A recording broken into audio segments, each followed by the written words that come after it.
দেখো আমি কিন্তু খুব সহজে কিন্তু কারো হই না, আর তুমি যদি আমার হতে চাও তাহলে কিন্তু কিছু নিয়ম আছে, যদি নিয়ম পালন করতে পারো তাহলে কিন্তু তুমি আমার হইবা, তাছাড়া কিন্তু চান্স নাই। এখন তোমার আমি নিয়মগুলা বলি, তুমি যদি মানতে পারো তাহলে তুমি আমার হইবা। এক নাম্বার, সেটা হচ্ছে রাগ। রাগ কিন্তু সবার থাকে, কিন্তু আমার রাগ কিন্তু অন্যরকম। কারণ আমি যদি রাইগে যাই, কি দিয়ে যে কি করে ফেলাই এটা আমি নিজেও জানি না। আমি রাগে গেলে একদম সব ধ্বংস করে ফেলাই, আর এই রাগটা তোমার সহ্য করতে হইব, কারণ আমার রাগ কিন্তু অনেক খারাপ। যদি রাগের সময় যদি তুমি আমার উপর যদি আরো রাখো তাহলে কিন্তু তোমার মাথা মুতা ফাটালা দিতে পারি। তাই তোমাকে আমার রাগগুলো কিন্তু সহ্য করতে হইব। দুই নাম্বার, আমাকে অনেক কেয়ার করতে হবে এবং আমাকে অনেক ভালোবাসতে হইব। ভালোবাসতে হবে মানে একদম বেশি করে ভালোবাসতে, কম ভালোবাসলে কিন্তু হইব না, কারণ কম ভালোবাসা কিন্তু আমার পছন্দ না। আর তিন নাম্বার, আমাকে প্রচুর পরিমাণে মেসেজ দিতে হইব এবং আমাকে বিরক্ত করতে হইব মেসেজ দিয়া। অনেকে এই মেসেজ আবার বিরক্ত হয়, আমি আবার বিরক্ত হই না, তাই আমাকে বেশি বেশি করে মেসেজ দিতে হইব। যদি দেখো যে আমি মেসেজ সিন করতেছি আমি রিপ্লাই দিতেছি না, তারপর আমাকে বেশি করে মেসেজ দিতে হইব। যদি দেখো যে আমি লাইনে নাই, আমাকে সিমে কল দিতে হইব, আমার জন্য টেনশন করতে হইব। তিন নাম্বার, তুমি যদি আমার হও শুধুমাত্র একান্তই আমার হবা, তুমি যদি থার্ড পারসন ঢুকাও তাহলে কিন্তু আমি নাই হয়ে যাবো। চার নাম্বার, প্রতিদিন সকালে আমাকে কল দিয়ে আমার ঘুম ভাঙাইতে হইব এবং আমার খাওয়ার কথা মনে করাই দেবো, কারণ আমি খাওয়ার কথা কিন্তু ভুলে যাই। আমি কিন্তু খাওয়ার কথা মনে থাকে না, কখন কি খাবো না খাবো, টেক কেয়ার করতে হবে আমাকে, ভরপুর আমাকে টেক কেয়ার করতে হবে, যেন খায় খায় যেন আমি মোটা হয়ে যাই।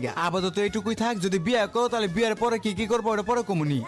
এত সোজা আমাকে পাওয়া, আমাকে পাইতে হলে অনেক কিছু করতে হবে, বোঝা নাই। হা হা হা হা।